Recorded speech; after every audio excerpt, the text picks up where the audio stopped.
야,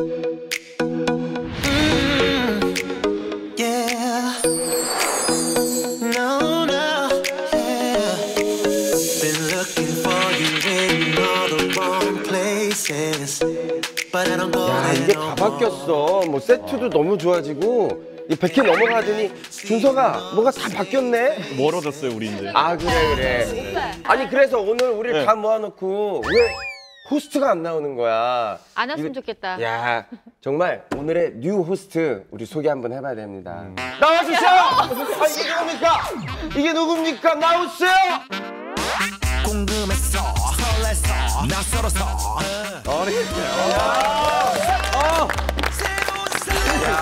아니 누가 쏘실까봐 엉덩이로 다리 눕혀놨어.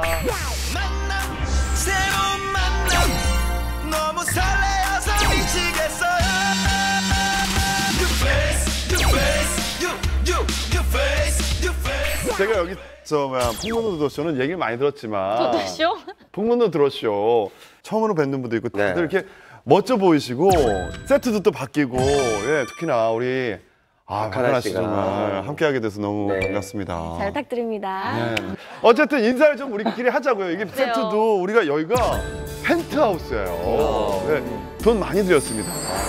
지난번에 우리가 100회까지는 정말 약간 지하 어디 창고 같은 데서 세트해서 촬영을 해서 어두운 이야기, 어두운 이야기, 뒷이야기. 왜 이렇게 밝고 큰 펜트하우스 같은 데로 온 거예요?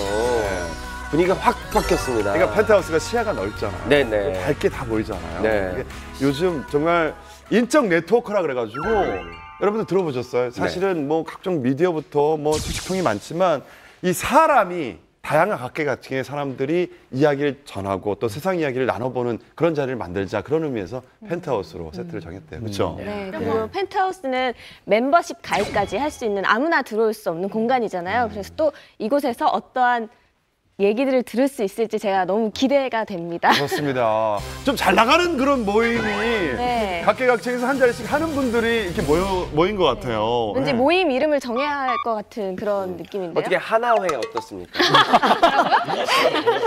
이상하잖아. 아니 머리 스타일 비슷하다고 그쪽으로 도망가는 거예요. 박하나 씨를 가운데다 놓고 아니, 왜 하나회 하자는 하나예요? 건데 어떻게 그렇게 또 해석이 되네요. 하나에는 진짜 야 나올 줄 몰랐네. 내가 그런 거 아니잖아. 왜 나만 갖고 그래.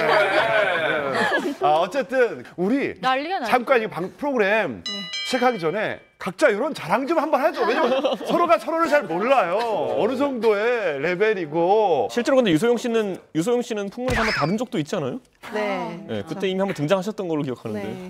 유세영 씨를 여기서 다뤘었어요. 기분이 그때 어땠어요? 보셨어요? 아 열애설. 아 근데 사실 되게 감사했던 게 제가 이제 그때 활동을 안 하고 있을 때인데 이 방송이 탐으로써 검색어가 오르고 검색 한번 더 오르고 싶으신가요? 약간 특이한 게. 아니 그리고 저를 좀 좋게 다뤄주셨더라고요. 그때 그랬습니까? 네, 아니, 그래서 감사했죠. 미인이시고 또 성품도 좋으시더라고요. 근데 그 남자는 계속 만나요?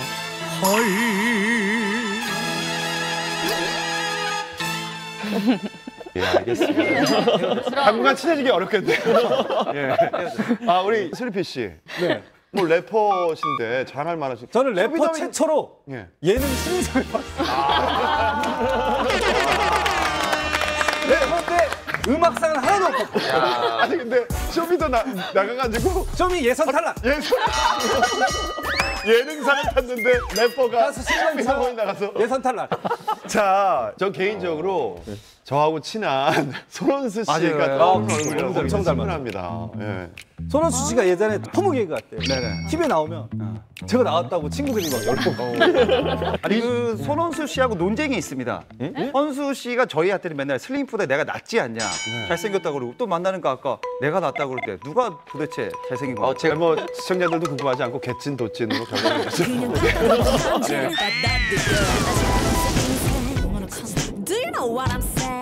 저는 이렇게 기자님들을 또 실제로 처음 뵈서 그렇죠. 어떻게 대해야 될지 좀 배우시니까. 모르겠는데요. 네. 어떠세요? 저희 물지 않아요. 조심해야 될 것 같아서.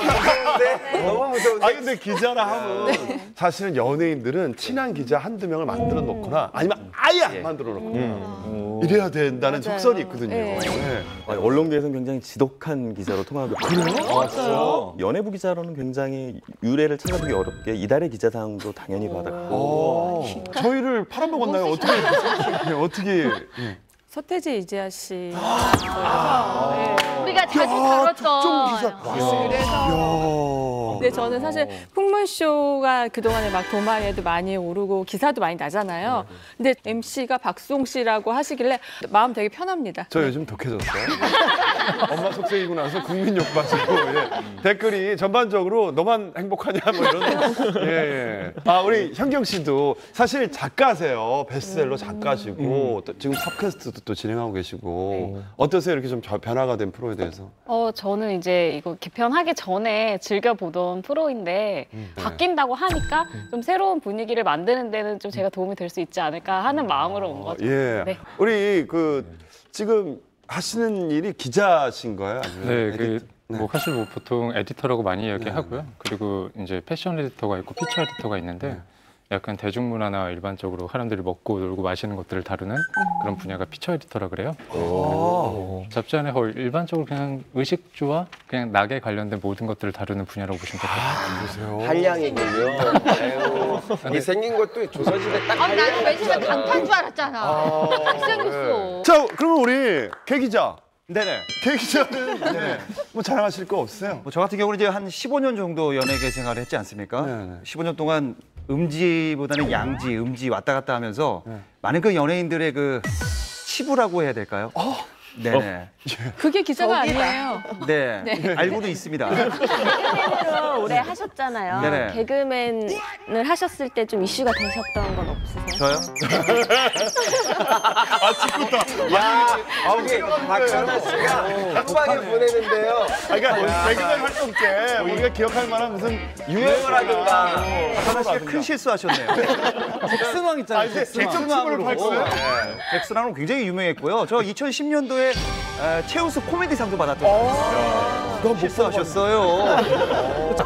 자, 이제 뭐 시작하기 전에 저희를 검증한다고 들었어요. 네, 그래서 저희가 준비를 해봤습니다. 이름하여 황 기자의 탈탈 털어봐 흥신소 시작을 좀 하도록 하겠습니다. 자기가 만든 거 아니에요? 그거는? 제가 만들었습니다. 탈탈 털어봐. 박수홍 씨부터 한번 가겠습니다. 검증을 돼야지 또 앉힐 수 있는 거기 때문에 정확히 검증을 좀 하겠습니다. 개그계 원조 아이돌입니다. 아이고. 인정하시죠? 네. 늦바람의 아이콘. 클럽놀이랑 이마를 맞바꾼 사람. 예. 얼마 전에 막히었어요. 찢어졌죠. 예. 91년도 KBS 대학 콘테스트에 데뷔해서 벌써 27년 차 중견 연예인입니다. 그죠? 전성기 시절에는 뭐 강호동, 남희석, 박경림을 띄워주는 빛을 주는 MC다. 한간에는 묻어가기의 달인이다라는 얘기가 있습니다. 예. 아니 이거 누가 조사를 했어요? 제가 조사했습니다. 이게 내 사주가 옆에 사람을 잘 되게 해준다. 맞아요. 그래서 킹메이커 사주라고. 만약에 내가 정치를 했으면은 대통령을 만들어주는 사주고 나는 그 잘 정도까지는 부탁드립니다. 너 욕심 있네 저거. 욕심 있네. 이게 무슨 말? 왜 넙죽가서 먹어요? 그 사람 생각도 안 돼. 이건 넌왜 갑자기 손을 잡고 있어? 부탁드려요. 이거 안 나? 옆에 앉았잖아요. 예. 50을 앞둔 지금 그동안 못 당하는데 풀려고 전문 클럽으로 변신해서 제2의 인생을 살고 있는데 질문 들어가겠습니다. 빠르게 답변을 좀 부탁드리겠습니다. 예. 예전에 그 강남의 부킹의 아이콘이죠. 네, 클럽아이라는 곳을 아십니까? 네.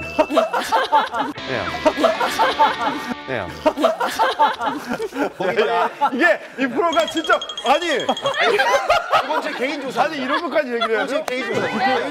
풍문이에요, 풍문. 예, 클럽아이에서. 거기에 저희 휴민트에 의하면 전문 웨이터죠 사우정이라는 사람 아십니까? 와. 정확히 압니다. 오정이 잘 알아요. 예, 제가 얼마나 그 친구하고 개인적으로 명절에 선물을 오가고 그랬었어요, 제가. 자주 오셨다는 제가 제보를 받고 직접 사우정이랑 통화를 했는데 이런 풍문이 있어요. 저기 영진아 그만하지 그러지. 은지라고 아십니까? 뭐야? 뭐야? 이게 몰래카메라야? 여기까지 조사했습니다. 예. 컴퓨터였습니다. 괜찮으신가요? 입성합니다. 네, 입성. 심장이 벌렁벌렁하네요. 왜냐면 은지라는 애는 알거든요, 제가. 시집은 갔니? 네, 은지 잘 살고 있습니다. 예. 이번에는 그 박하나 씨 한번 또 한번 가보겠습니다. 네. 네. 압구정의 백야, 네. 천상의 약속, 최근에는 빛나라 은수까지 일일 드라마 여주인공으로 여왕이라는 별명이 있습니다. 네, 리틀 구두신이다.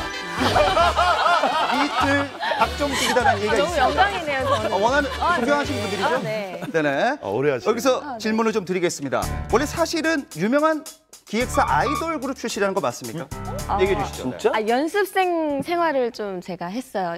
16살 때부터. 거짓말하지 마십시오. 데뷔했잖아요. 아, 예, 데뷔는 네네. 했는데 데뷔는 유명하지 못한 곳에서 데뷔를 아, 그래요? 해가지고 네. 연습은 유명한 곳에서 어디서 했어요? 우리 당당하게 얘기해. S. SM? 아, 네. 그래서 가수로 데뷔를 했죠? 네네. 이름이 뻔히. 뻔이었죠. 뻔히는 아는데 뻔히. 아니요. 혼성그룹. 아, 네. 그 윤경엽 씨가 우리 저기 다른 네. 가수 프로그램 나왔는데 이번에 노래를 나왔어요. 기가 막히게 진짜 잘해요. 잘하고. 정말 잘해요. 네. 자, 그래서 노래를 이어가겠습니다. 이 뻔히를 너무 하기 싫어서 2003년 음악 캠프 기억나시죠? 거기서 무려 음이탈을 6번 하십니다. 그래서 이 가수를 그만두고 드라마를 하고 싶어서 일본을 했다는 풍문인데 이거 맞습니까? 이게 네가 음이탈을 한 무대에서 거의 강경 쪽으로 비교하는 사람들이 많아요. 아, 대박이다. 아니, 해명해 주시죠. 아니 이거 얘기 좀 해명을 해주세요. 네. 그게 제가 이제 하도 이슈가 돼서 눈물이 맞나 봐, 맞나 봐. 아니 이게 왜냐면 그렇게 하기가 힘든 게 4명의 혼성 그룹이면 혼자서 6번의 음이탈을 하려면 자기 파트가 별로 없는데도 잘한다는 얘기. 제가 직접 들어봤는데 네. 소절이 딱 1절하고 2절 두 군데 있거든요. 그렇죠. 다 했다고 보시면 돼요. 계속 음이탈입니다. 야 진짜 못났네 못났네. 일부러 야, 보셨다고 영화 가수 연기를 하고 싶어서 일부러 아, 그만뒀다. 맞아요. 연기를 하고 싶어서 제가 일부러. 그렇군요. 아니 근데 그런 거는 어떻게 알아요? 네, 조사를 다 했습니다. 예. 그러게 어떻게 열심히 합니다. 아셨죠, 진짜? 마지막으로 채널 A가 첫 연기 데뷔작인데 맞습니까? 아, 네. 제가 채널 A에서 처음으로 드라마 데뷔를 했었거든요. 또 최영 저랑 씨랑. 같이 했었어요. 계속 같이 붙어 다니는 역할이어가지고. 여기도 네. 같이 오고. 네, 그래서 좀 마음 편해요. 네, 인연이 좀 있는 것 같아요. 채널 A의 딸. 되고 싶습니다. 네. 어쨌든 두 분의 그 검증 여러분 원하시면 박수로 맞이하도록 하겠습니다.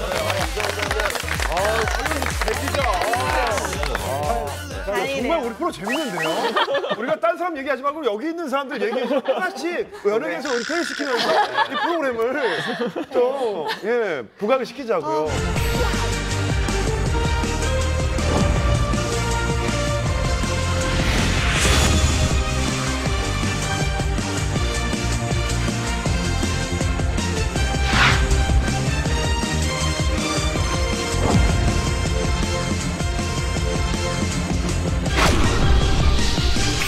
자 그럼 본격적으로 풍문쇼 시작해볼까요? 지금 당신이 알아야 할 첫 번째 이슈 바로 연예계 블랙리스트 실체입니다. 네, 좀 무거워질 것 같은데 최근 MB 블랙리스트가 공개로 박근혜 최순실 국정농단 수준의 파장을 불러오는 게 아니냐 이렇게 얘기가 나올 정도로 연예계가 들썩이고 있습니다. 이 문화계 블랙리스트에 대해서 자세한 팩트를 전해주실 분 우리 청와대를 계속해서 출입해 오신 정치부 이충재 기자님. 청와대에서 막 내려온 청와대 출입 기자 이충재입니다. 있어 보인다. 네. 이충재 기자님은 저기 청와대 다니시는 분이시잖아요. 청와대 다니는 거 아니고 청와대 기자실을 다닌다라고 할 수 기자실. 있죠. 아, 출입 기자. 예. 이명박 정부 시절 말기부터 이제 박근혜 정부 초반까지 하다가 지금 다시 문재인 정부 출범 후에 다시 청와대를 복귀했는데요. 그동안 뭐 소문으로만 들었었죠. 이명박 정부 시절 문화계 블랙리스트가 있는 거 아니냐라고 했는데 그 실체가 최근에 드러났습니다. 그러니까 지난 2009년부터 국정원이 이른바 좌파 연예인으로 낙인 찍은 문화계 인사들을 집중 관리했다라는 것이 골자인데요. 여기 리스트에 이름을 올린 분들만 총 82분입니다. 여기에는 뭐 가수, 연기자, 뿐만 아니라 영화 감독, 예술인들이 다 포함됐는데요. 그러니까 이분들이 이제 TV 프로그램에서 하차하게 되고 또한 무대에 오르지 못하고 혹은 뭐 정부의 경영 지원을 받지 못하는 그런 불이익을 당했을 것으로 현재 추측을 하고 있습니다. 아직 실체는 드러나지 않았고요. 앞으로 과연 이걸 누가 지시했으며 또한 실제 피해를 입은 문화인들의 피해가 어느 정도인지 구체적인 사실이 드러나느냐 이것이 관건이라고 할 수 있습니다. 네, 그럼 MB 블랙리스트에 이름을 올린 사람들은 어떤 분들이 계실까요? 궁금해요. 네, 정말 몇 년 동안 계속 힘들었던 분들입니다. 예, 문성근, 명계남, 김규리, 권혜요, 문소리, 유준상, 이중기, 김가연 씨까지 배우는 8명이고요. 김가연 씨가 예. 방송인은 김미화, 김구라, 김재동, 박미선, 배칠수, 황현희, 노정열, 오종록 이렇게 8명입니다. 예. 가수로는 이제 윤도현, 고신해철 씨, 그리고 김장훈, 안치환, 윤민석, 양희은, 이하늘, 이수, 그리고 이외에도 문화계에는 이회수, 조정래, 진중건의 6명이고요. 그리고 영화 감독은 이창동, 박찬욱, 봉준호 등 52명, 총 82명이 MB 블랙리스트에 이름 올린 상태입니다. 지금 김가연 씨가 MB 블랙리스트에 올랐어요. 그 저희가 잘 몰라요. 왜? 아니 뭐 저도 왜 정치적인, 올랐는지는 얘기를 잘 하셨어요? 모르는데 아니면 뭐 최근에 이제 기사 난 거 보고 이제 인터뷰 요청이 오고 했는데 아마도 2008년에 광우병 파동이 있었던 당시에 제가 그 추억의 그 싸이월드 거기에다 지금 장문의 글을 좀 올렸었죠. 왜냐하면 내가 엄마의 입장이기 때문에 내 자식이 이걸 먹기보다는 먼저 솔선수범으로 청와대 주방에서 먼저 이걸 먹고 괜찮다 싶을 때 우리가 먹을 수 있지 않겠느냐라는 저는 이제 심정을 담은 글을 올렸는데 그 글로 인해서 아마 그랬지 않았을까라는 생각이 들어요. 개인의 어떻게 보면은 SNS 그 소셜 표현의 자유가 있는 곳인데. 네, 거기에다가 올린 건데 당시에 그것까지도 많은 연예인들이 광우병 파동에 대해서 많은 글들을 남겼어요. 사실 네네네. 자기 의견도 남기고 뭐 했는데 유독 김규리 씨와 제가 많이 회자되고 많이 타겟이 됐던 게 있었어요. 그 특정 사이트 그 회원들이 그걸 가지고 많이 공격을 했었거든요. 사실 깜짝 놀랄 일이에요. 그쵸. 근데 이게 첫 번째 저희가 언급할 얘기가 문학의 블랙리스트가 공개된 중에 MB 정부 국정원에서 문성근 씨하고 또 배우 김여진 씨가 이 두 분의 합성 사진을 제작해서 또 유포했다. 그 사진이 좀 얘기가 구설수가 나올 얘기였다. 이런 얘기가 있던데요. 그러니까 지난 2011년에 이런 사진이 그러니까 합성 사진이죠. 문성근 씨와 김여진 씨가 그러니까 나체의 모습으로 침대에 누워 있는 이게 이른바 영화 포스터처럼 만든 아주 조악한 합성물이거든요. 근데 그 합성물이 아주 악의적으로 제작됐죠. 왜냐하면 거기에 들어간 멘트도 보면요. 그 사진에 인민공화국 배우 문성근, 김여진의 육체 관계. 그러니까 마치 영화 홍보 멘트처럼 이렇게 약간 저질스럽고 낯뜨거운 멘트를 넣은 것인데 이것을 만든 사람이 그냥 뭐 안티 팬도 아니고 그냥 말 그대로 뭐 애들도 아니고 학생도 아니고 국정원 직원이었다는 거죠. 국정원 차원에서 이 좌파 연예인으로 낙인 찍은 이 두 분을 갖다가 모함하기 위해서 이런 짓을 벌였다라는 것이죠. 이 그 합성 사진을 보면은 정말 허술하기 짝이 없습니다. 정말 초등학생이 할 정도인데 이 국정원 직원 이 정도면 직무유기감 아닙니까? 그럼요. 너무 이게 티가 나게 누가 봐도 합성처럼 했거든요. 그죠? 네네. 근데 그 합성이 사실 이제 매설적으로 두 분을 하셨는데 저 같은 경우는 그 같은 사이트에서 저도 이제 합성은 있었지만 저는 외설적인 건 아니었어요. 그 제 얼굴 사진을 가져다가 얼굴에 기미를 만들어요. 자기 얼굴 그건 기미를 합성이 아니잖아요. 아니 왜냐면 그거인 거예요. 각자의 특성을 약간 죽이는 약간 그런 거였던 것 같아요. 근데 한참 뭐 동안 아이콘 뭐 이런 게 있어서 그런지 얼굴에 주름과 기미 이런 걸 합성을 만들어가지고 그 사진을 유포를 하더라고요. 이 여자의 실제 얼굴은 이렇다. 화장발이나 조명발에 의해서 한 거지. 뭐 이런 식으로 해갖고 한 건 있었거든요. 그런데 그건 김가연 씨가 그분들을 또 고소하면서 일이 좀 커진 거 아니에요? 그렇죠. 네, 그러니까 사실 그분들 본질이 그거였는데 김가연 고소왕 이런 거였는데. 그러니까 그분들이 그냥 이게 개인이고 또 안티 팬이라면 이해가 가지만 그분들이 그러니까 저도 지금 와서 놀라운 게 그때는 그냥 단순히 키보드 워리어가 만들었을 거라고 생각을 했는데 실제로 만약에 이게 이제 조사에 들어갔을 경우에 이것도 똑같은 사람이 했다고 치면 정말 저한테도 좀 상처가 많이 될 것 같아요. 그럼 불이익을 좀 받았던 걸로 기억하세요? 어때요? 이게 불행인지 다행인지 모르겠지만 제가 2008년에 저희 남편을 만났거든요. 그 남편의 뒷바라지를 하고 맞췄던 시기가 2012년 말이에요. 딱 그 기간 때 제가 여기서 연예계를 떠나 있었어요. 그러면 국정원 직원이 이묘한 씨를 만나게 해서 부탁을 했다고 저희가 지금이라도 공개하고 거의 시리네 시리. 음모론 제시합니다. 아니, 제가 얘기할게요. 이묘한 씨가 국정원 사람 아닙니까? 그럴 수 있어. 이거 영화에서 보던 위장 결혼 아니에요? 2008년에 국경올림픽이 열렸었거든요. 네네. 그 끝나고 나면 패럴림픽이 올려요. 네. 그래서 9월 달에 패럴림픽이 이제 북경에서 열리는데 네. 그때 행사가 제가 간 행사가 저희 남편을 만난 행사가 뭐냐면 국가에서 보낸 거였어요. 나도 그래서 아니 잠깐만. 지금 오늘 들어가서 물어봐요. 진짜 날 사랑했냐고.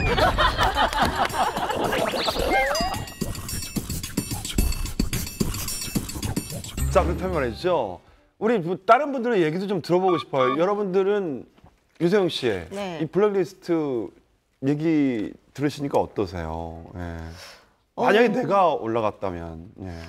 근데 저는 제가 맞다고 생각하면 이렇게 밀고 나가는 스타일이어가지고 그리고 또 저는 진실은 언젠가 밝혀진다고 생각을 하고 네. 정의는 언젠간 승리한다고 생각을 하기 때문에 네. 어차피 블랙리스트에 올랐다면 그냥 제 소신껏 계속 이렇게 밀고 나갈 것 같습니다. 아, 소신껏. 네. 혹시 청와대에 있는 분들에게 경고를 받아본 적이 있으셨는지? 어려운 얘기가 제가 먼저 꺼내겠습니다. 경고를 받은 적. 이 공개 코미디를 하다 보면 풍자 개그를 한단 말이에요. LTE 뉴스라는 코너가 있었습니다. 네. 이 코너가 정치 풍자라는 코너인데 갑자기 프로그램이 편집이 됩니다. 그리고 SNS에 돌아다니는 모든 그 짤 영상이 삭제가 됩니다.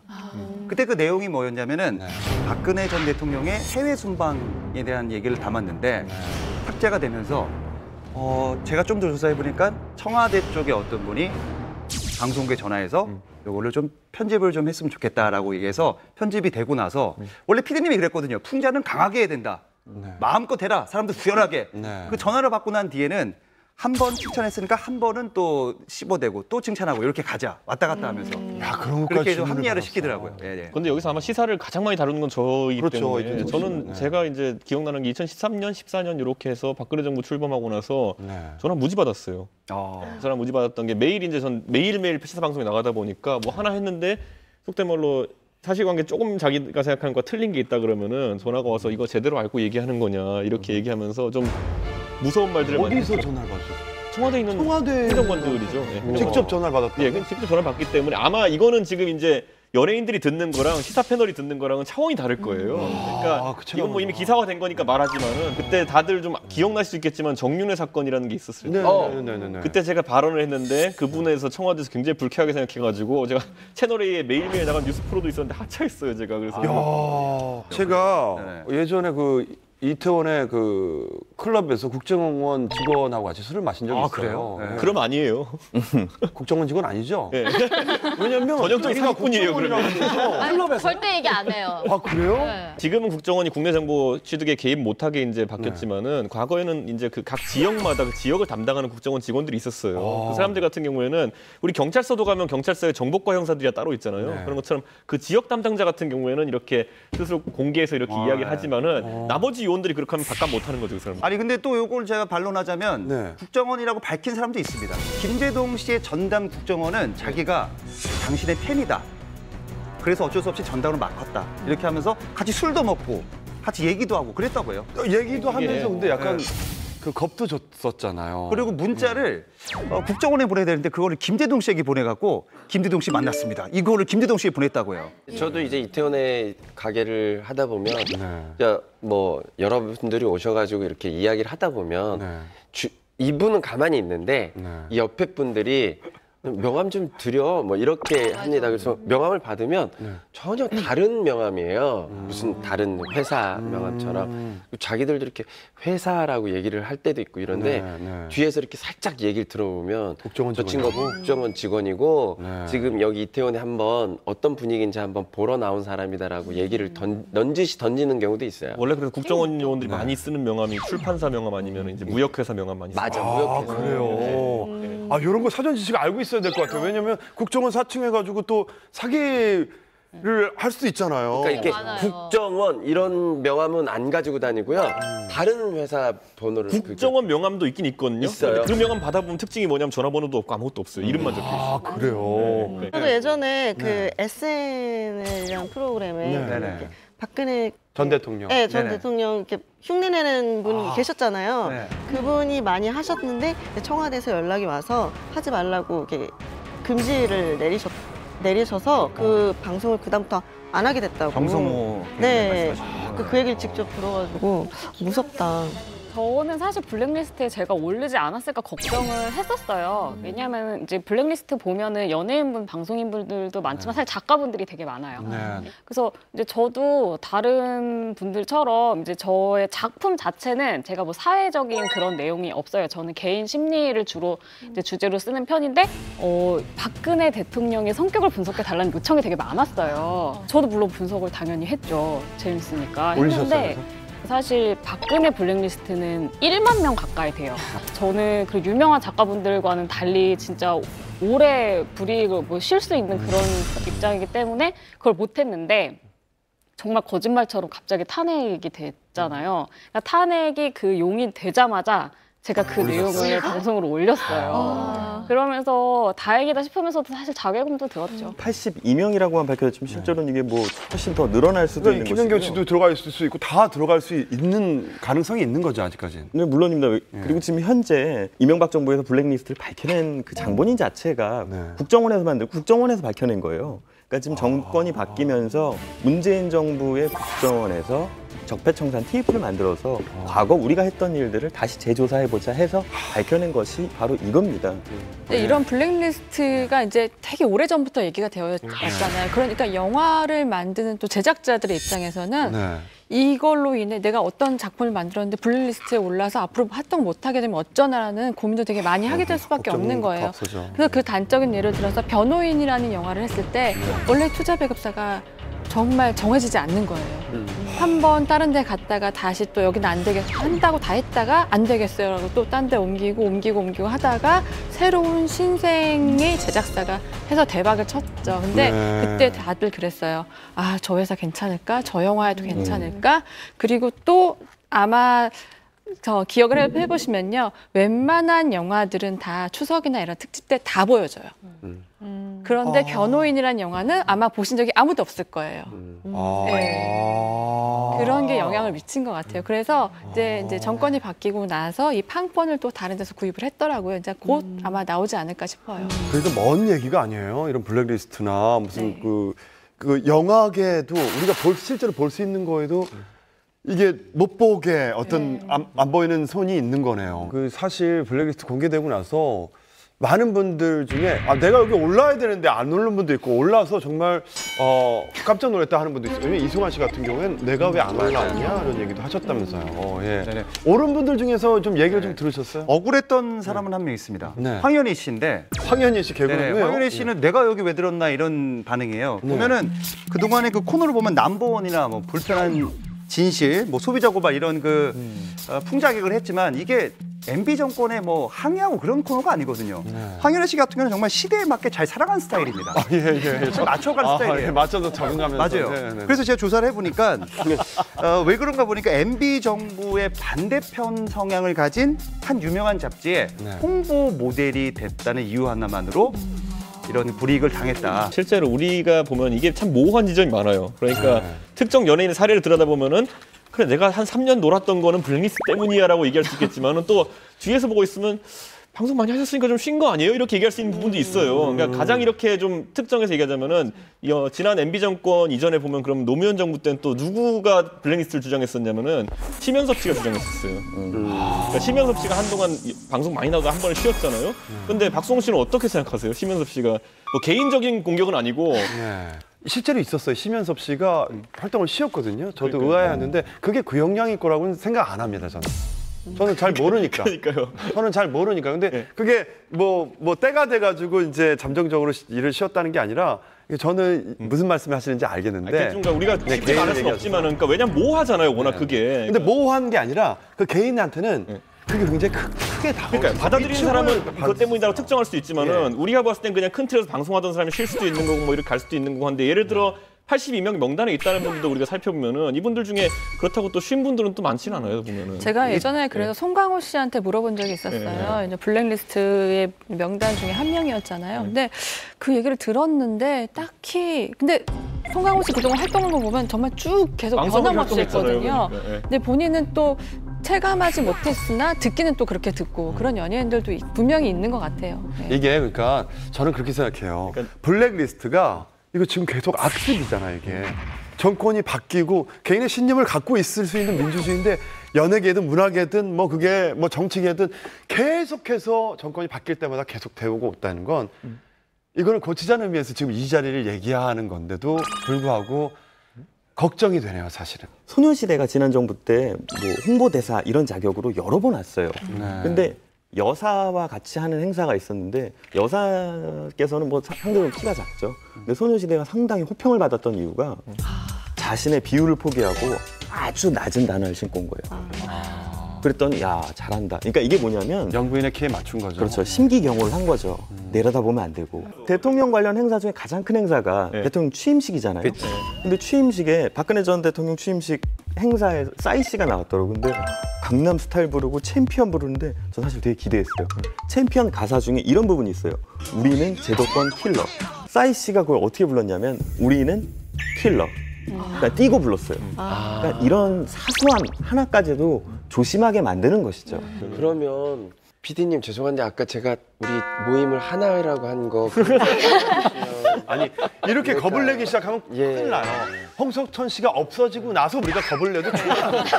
홍석천 씨가 없어지고 나서 우리가 겁을 내도 좋아. 계속해서 이런 발언을.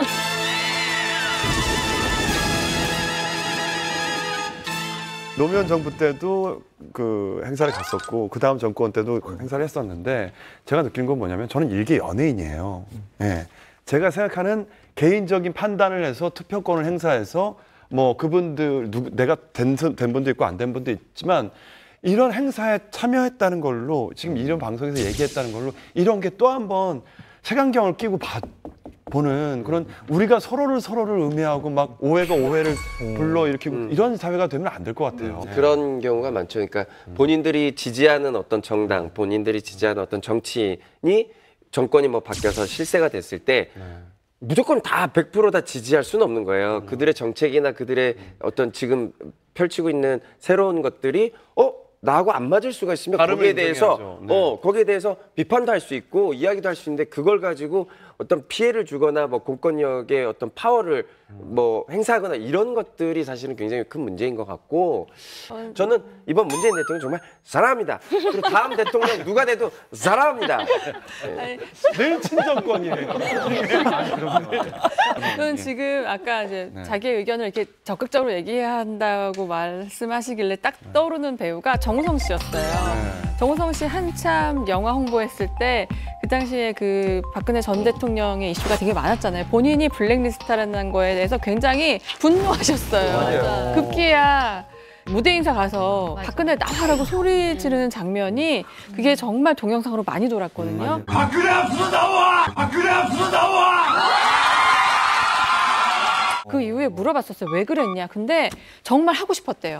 왜냐하면 배우는 참아야 되잖아요. 이미지도 있고. 그치. 근데 때마침 또 시기가 시기인 만큼 되게 자연스럽게 얘기했다는 것에 대해서 사실 쉽지는 않아요. 왜냐하면 이게 계속 꼬리표로 다 붙을 거기 때문에. 근데 그거 보면 조금 뭐라 그럴까. 연예인들도 더 자기의 주장을 할 수 있는 진짜 이런 시대가 왔구나. 그렇죠. 예.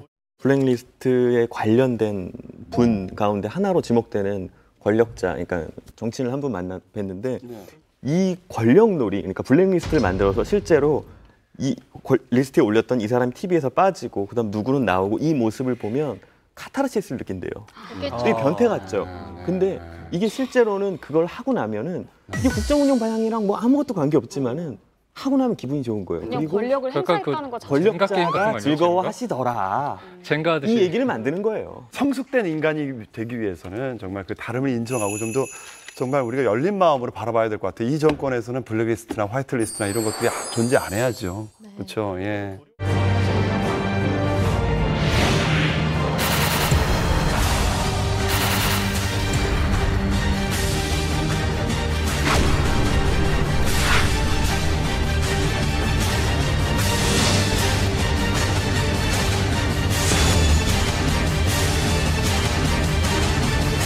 자, 새로워진 풍문쇼. 지금 당신이 알아야 할 두 번째 이슈. 이 영화 실화냐입니다. 최근에 택시 운전사부터 뭐 군함도 박열, 덩케르크 등 많은 실화 영화가 개봉을 준비를 또 하고 있잖아요. 그리고 또 I Can Speak, 뭐 대장 김창수 등 개봉을 앞둔 실화 영화도 많다고 하는데 이 쏟아지는 실화 영화 뭐 이유가 있을까요?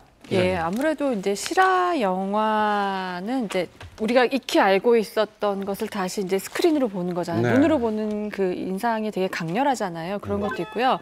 그리고 감독들의 입장에서는요, 자기가 영화를 만드는 입장에서 꼭 어떤 특정한 인물을 좀 다뤄보고 싶은 욕구가 있대요. 그래서 그런 것도 좀 작용을 하는 것 같고, 관객들의 입장에서는 뭔가 이 철저한 고증을 통해서 나오는 작품들이기 때문에 뭐 역사를 뭐 새로 안다던가 이 몰랐던 사실을 다시 이제 어린아이부터 어른들까지 다시 재구성을 함으로써 뭔가 볼 수 있는 그 뭔가 생각하는 기회가 되는 것 같아요.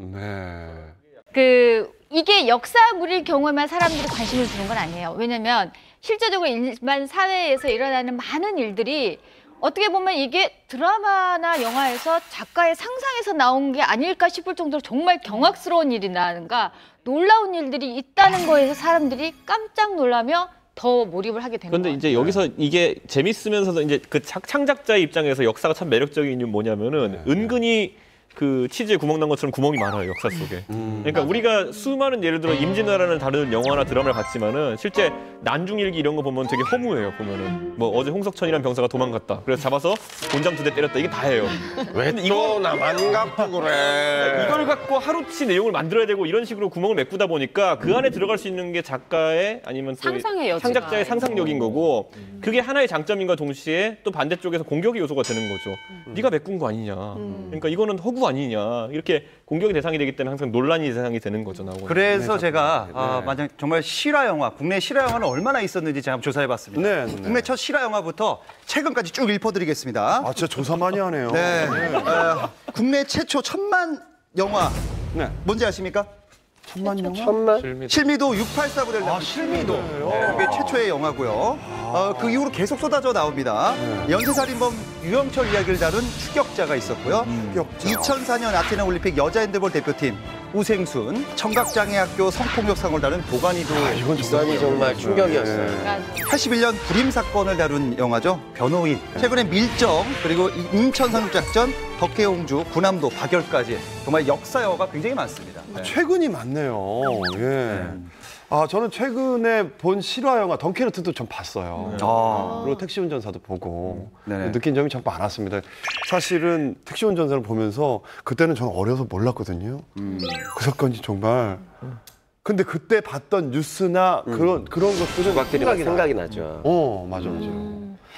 그래서 사실은 그 실화 영화를 이렇게 영화인들이 많이 주목하는 것들은 진짜 그 스토리를 만들어내는 작가들의 상상력보다도 최근에는 더 이상한 일들이 실제적으로 많이 벌어나고 그리고 어떤 한 인물의 스토리가 정말 영화보다도 흥미진진한 그런 경험을 가진 캐릭터들이 나오기 때문에 아마도 이렇게 실화 영화들이 많이 나오는 것 같고 그걸 또 관객들은 감동을 받는 것 같아요.라고 생각을 합니다. 최근에 이제 택시 운전사가 굉장히 화제를 일으켰고 흥행도 성공했는데 여기 나오는 노래 단발머리 아십니까? 네. 아시죠? 조용필 노래. 꽃다를 전해주던 그 소녀. 그 노래가 이제 조용필 씨 노래인데 원래 조용필 씨는 드라마나 영화에 자기 노래를 주지 않습니다.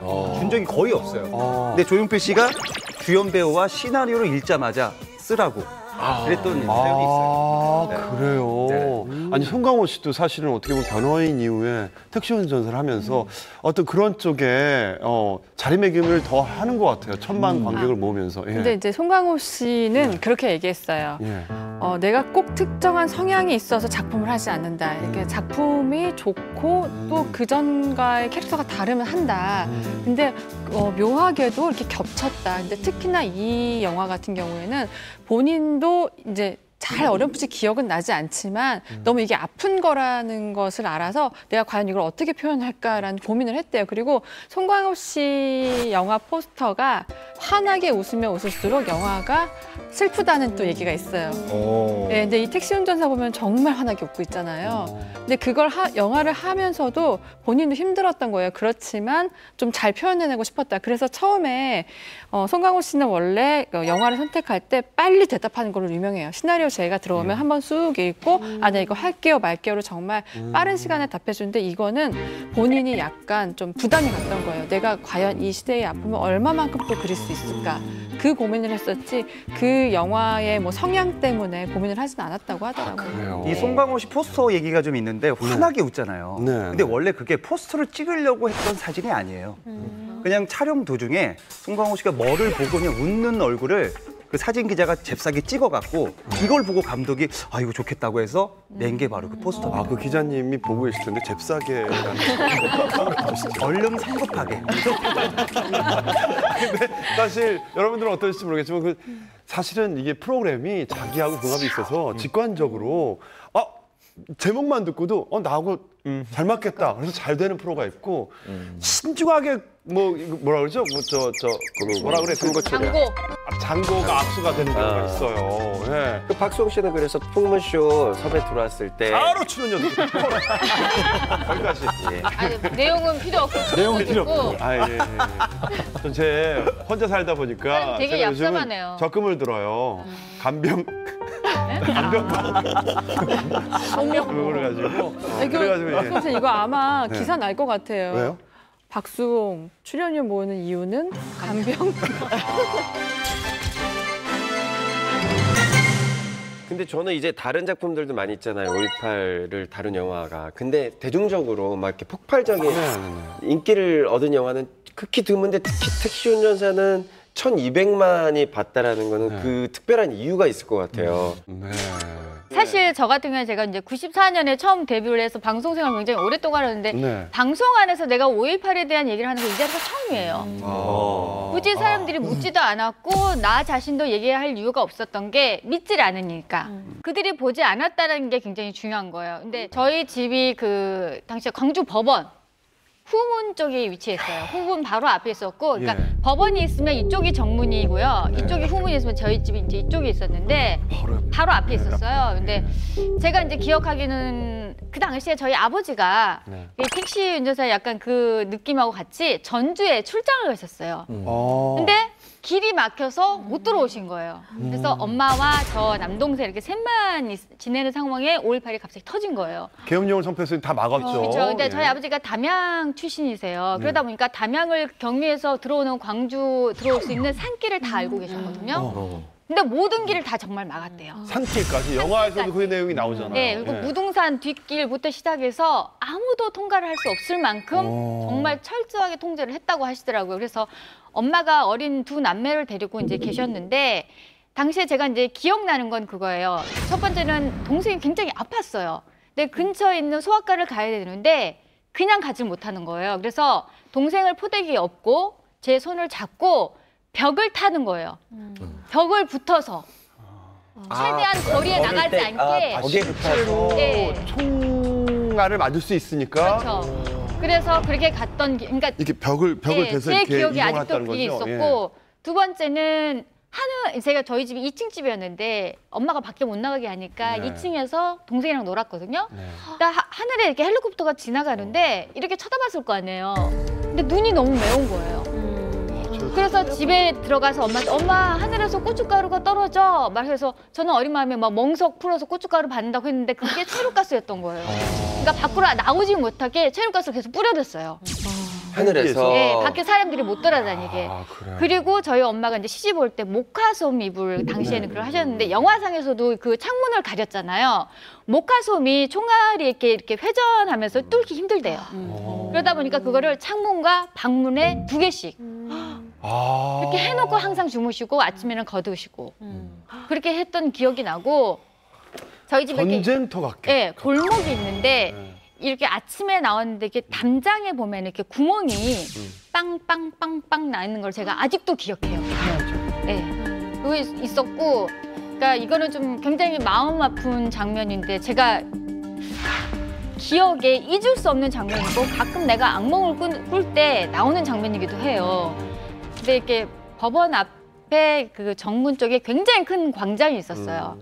거기에 이렇게 들거 있죠. 시신들이. 거기에 쫙 있었는데 흰천, 태극기, 그다음에 이제 옛날엔 교련복이 있었잖아요. 교련복을 입은 학생들 있죠. 학생들이 머리띠 이렇게 하얀색하고 이렇게 있었던 그 기억이 있는데 지나가면서 내가 봤을 때 그 사람들 발이 있었잖아요. 그 발이 기억에 남아서 가끔 악몽을 꾸면 정말 발만 딱 이렇게 보이는 그 모습이 꼭 남아 있어요, 저한테는. 근데 영화를 보면서 사실 병원 장면이라 이런 걸 보면서 가슴은 아픈데 저희 엄마도 그러고 하는 말이 좀 약하다. 내가 겪었던 경험이나 그 장면에 비해서는 정말 순화돼서 표현됐다라고 현실이 더 처참했다. 그렇죠. 저는 사실 뭐 5.18, 그 1980년도 이후에 태어나서 정확히 그 시절을 겪어본 건 아닌데요. 제가 초등학교 3학년 때 광주로 전학을 갔어요. 그래서 학창 시절을 광주에서 보냈는데 저희 중학교가 그 전문대학교가 같이 있는 학원이었습니다. 그래서 이제 그 대학교 매점에서 맛있는 걸 많이 파니까 중학생들이 많이 가요. 그래서 거기 가서 뭔가를 사먹기 위해서 갔는데 그날 뭔가 벽에 잔뜩 붙어 있는 거예요. 가득 붙어 있는 거예요. 뭐지 하고 가서 봤더니 한 이 정도 사이즈 되는 사진들이 쫙 붙어 있는 거예요. 근데 그게 어느 정도였냐면 제가 걸음으로 한 10걸음 정도 옆으로 가고 제 높이 한 2배 정도 되는 높이인데 무수히 많은 사진들. 근데 결국 사람들 얼굴이거든요. 그 얼굴이 뭐냐면 5.18 때 희생된 사람들 얼굴이에요. 그렇게 많이. 네. 근데 심지어 그 얼굴들이 이게 얼굴이구나라는 생각이 들어요. 보고 있으면. 제가 웬만하면 비위가 좀 좋은 편인데 그 사진을 보고 한 이틀 정도 되게 밥을 먹을 때 좀 생각이 났던 기억이 나요. 그러니까 그냥 이게 눈구멍이 여기 있고 코가 여기 있었겠구나라고 느껴지는 그런 얼굴들이 되게 많았어요. 그래서 좀 충격을 받았는데 희생당하신. 그렇죠. 총탄뿐만 아니라 이게 그냥 맞아서 관통한 게 아니라 정말로 때려서 뭉개진 얼굴들이었던 것 같아요. 그래서 그 뒤로 제가 좀 5.18에 대한 관심이 생겼는데요. 그 죽음을 넘어 시대의 어둠을 넘어라는 굉장히 유명한 5.18에 관한 책이 있어요. 이게 황석영 작가가 직접 집필한 책인데요. 이 책에 보면은 5.18에 대한 모든 기록들이 굉장히 세세히 등장하고 있거든요. 근데 최초로 5.18 당시에 죽었던 사람이 19일 새벽 3시에 죽었는데 그분이 청각장애인 구두 관리사예요, 원래는. 근데 이분이 자기가 아침에 구두 이제 닦으러 나가다가 이제 계엄군을 만난 거예요. 계엄군 만났는데 계엄군들이 이제 갑자기 부르더니 때리는 거예요. 근데 이 사람이 말을 못 하는 거죠. 아니, 청각장애니까 이제 잘 못 듣는다, 장애인이다라고 하니까 얘 네네네 하면서 더 때린 거예요. 그래서 이 사람이 결국에는 맞아서 죽었는데 어느 정도 상태였냐면 뒤통수가 깨지고 왼쪽 눈알이 터지고 오른팔과 왼쪽 어깨가 부서지고 엉덩이랑 허벅지가 으깨져 있는 상태였다라는 기록이 있어요. 그러니까 구두를 배달 가던 중에. 그렇죠. 그래서 이분이 그때 나이가 24살이었다고 하더라고요. 그러니까 저도 이제 광주에서 이런 이야기를 자꾸 듣다 보면 생각한 건 그 시절에 광주를 겪었던 사람들은 마치 굴뚝 없는 아궁이 같은 데서 살았던 게 아닌가라는 생각이 들어요. 그러니까 계속 뭔가 타오르고 있는데 이 굴뚝이 뭔가 나갈 곳이 없는 거예요. 그러니까 광주라는 곳 안에 계속 매캐한 연기가 쌓여 있는 거죠. 근데 이제 드디어 어떻게 보면 택시 운전사 같은 영화가 그런 굴뚝 역할을 한 게 아닌가라는 생각이 저는 좀 듭니다. 그 5.18 광주민주화운동의 특징이 뭐냐면요. 누가 소위 말하는 주동자가 없었어요. 그러니까 자연스럽게 아까 김관식 씨한테 일어났던 민중항쟁이기 때문에 그러니까 수많은 이제 주인공이 있었던 거죠. 주인공이 한 사람이 아니라. 그러다 보니까 누구의 관점에서 이걸 투영시키냐에 따라서 아주 다른 이야기가 나오는 거예요. 진압군으로 갔던 사람이든지 아니면은 그 안에서 항쟁에 참여했던 사람이든지 아니면은 옆에서 막았었던 관찰자였든지 아니면 힌츠페터스처럼 외국인의 시각을 본 거라든지 아니면 서울에서 내려온 택시 운전사의 관점을 본다든지 지금까지 광주민주화운동을 다룬 영화가 많았지만은 이 관점이 어쩌면 그 김사복 씨랑 외국인의 관점이라는 것이 우리가 봤을 때 가장 객관적이고 가장 우리가 감정이입할 수 있는 당장 여기 제가 예전에 이 얘기를 우리가 했을 때 김가연 씨가 이제 이야기하는 얘기를 들으면서 김가연 씨는 어릴 때 이제 광주 민주화운동을 겪으면서 그 관점이 투영되어 있는 걸 제가 느꼈어요. 근데 제가 이런 표현이 모르겠지만은 김가연 씨 얘기 들으면서 놀랍긴 하지만은 저는 절대 김가연 씨 입장이 돼볼 수 없을 거예요. 왜냐하면 그 경험을 하지 못했기 때문에. 그렇기 때문에 지금까지 뭐 다른 영화들 5.18을 다룬 영화들을 봤을 때는 그 관점이 전 거의 다 봤거든요. 근데 그 관점이 좀 센 경우가 있었어요. 그러니까 뭐냐면은 이걸 김가연 씨 같이 그 안에 있었던 사람의 입장에서 본 영화는 전 솔직히 공감까지는 잘 안 가더라고요. 그런데 이번에 택시 운전사 같은 경우에는 어쩌면 굉장히 제3자가 될 수 있으니까 공감을 하게 되고 내용에 관심이 가게 되는 부분이 있더라고요. 한편의 영화가 그 사회에 굉장히 큰 울림을 줬는데요. 그 5.18 그날의 광주 사건을 다시 수면 위로 끌어올렸으니까 우리가 그 중심에 계신 분들을 얘기를 안 할 수가 없을 것 같아요. 맞아요. 일단 그 독일인이 돌아가셨죠. 그분이 기자, 촬영 기자님이셨나? 제가 좀 조사했는데요. 네네. 원래는 이제 독일 방송 카메라맨 출신이에요. 네. 근데 이제 베트남 종군 기자로 생활하고 나다가 도쿄 특파원으로 체류 중에 우연치 않게 라디오에서 광주 계엄령을 듣고 한국으로 들어왔다고 합니다. 촬영을 하시던 분이구나. 촬영 기자셨구나. 네. 실제로 그때 찍었던 동영상들이 존재를 하는 거죠. 네. 근데 이제 그 흥미로운 게 그 윌겐 힌치페터라는 그 독일인 기자분이신데 이 영화, 그러니까 택시 운전사를 촬영하기 위해서 그분을 찾아간 거예요. 제작진과 이제 감독님이, 장훈 감독이 찾아갔는데 그때 인터뷰를 하고 그리고 만나 뵙고 이 영화를 찍어도 되겠냐를 허락을 받았는데 그때 만나 뵙고 얼마 안 돼서 이분이 돌아가신 거예요. 네. 그리고 실제로 그때 찍었던 영상도 영화에 합입을 하기 위해서 찍은 게 아니라 그냥 뭔가 이것도 기록으로 남겨야겠다라는 생각에 그걸 촬영을 했는데 결국 그 결과로 이제 영화에 들어가게 된 거죠. 사실. 그렇게 김사복 씨를 만나고 싶어 했다고 그렇죠. 생전에. 그 김사복 씨의 에피소드를 조금 준비해봤습니다. 영화와 조금 다른 부분이 있어서 제가 좀 조사를 해왔는데 먼저 그 택시 운전사라는 거는 허구입니다. 그래요? 원래는 호텔에 호텔 택시가 있었어요. 그때 당시에. 정확하게 파레스 호텔이라고 있었는데 여기서 택시를 2대를 가진 고급 수용차죠. 그때 당시에 그 사장님, 회장님이 타던 그 고급 세단을 갖고 있는 한마디로 외주 사장이라고 보시면 됩니다. 그래서 이분이 돈도 나쁘지 않았고 또 이제 영어를 못하는 부분으로 나오는데 영어와 일어를 굉장히 잘해서 외국 손님만 오면 무조건 김사복 씨가 맡았다고 합니다. 그 정도 대단했고 그리고 이제 보니까 말이죠. 74년 8월 15일 유경수 여사 저격 사건이 있던 그 시절이었죠. 그때 범인 문세광 씨가 조선호텔에서 국립극장으로 이동할 때 탈던 그 콜택시의 소유주가 바로 이 김사복 씨예요? 예, 그 택시가. 그건 또 저 몰랐던 사실인데, 어쨌든. 근데 그날 운전사는 또 그 김사복 씨가 아니라 다른 운전사였다고. 소유주만 김사복. 소유주만 김사복 씨이시고. 알겠습니다. 김사복 씨가 이렇게 현대에서 굵직한 두 사건에 연관이 돼 있으시네요. 아무튼 지금 그 아드님이 아버지 김사복 씨의 이장 문제로 애쓰고 있다고 하는데 잘 해결되길 바랍니다. 근데 역사를 재조명하는데 도움을 주셨던 분이니까. 근데 뭐 사실 이제 5.18에 대해서 이제 관심이 다시 높아지다 보니까 이제 대통령께서 5월 10일 날 취임하신 다음에 5.18 기념식에서 이런 것들을 천명하셨거든요. 재조사에 관한 부분을. 그래서 이런 거에 대한 탄력이 좀 받는 분위기가 생기고 있습니다. 그래요. 재조사가 가능하겠네요. 영화로 인해서 사건이 재조명되면서 결과가 뒤집힌 사건이 또 뭐가 있을까요? 어떤 영화가? 그게 있죠. 그러니까 근원 목소리. 근원 목소리도 유괴 사건이죠. 네네네네. 영화 이태원 살인 사건도 그런 거죠. 그렇죠. 2009년도에 이제 장근석 씨 주연으로 이제 나왔던 장근석 씨가 진범 역할로 나왔죠. 그 아서 패터슨 역할로 레게머리 하고 나왔던 그 영화인데 그게 이제 사실 영화 이후에 재수사라는 어떤 반전의 계기를 하나 만들어낸 그런 영화였습니다. 그 영화에서 그 피해자 역할 기억하세요 혹시?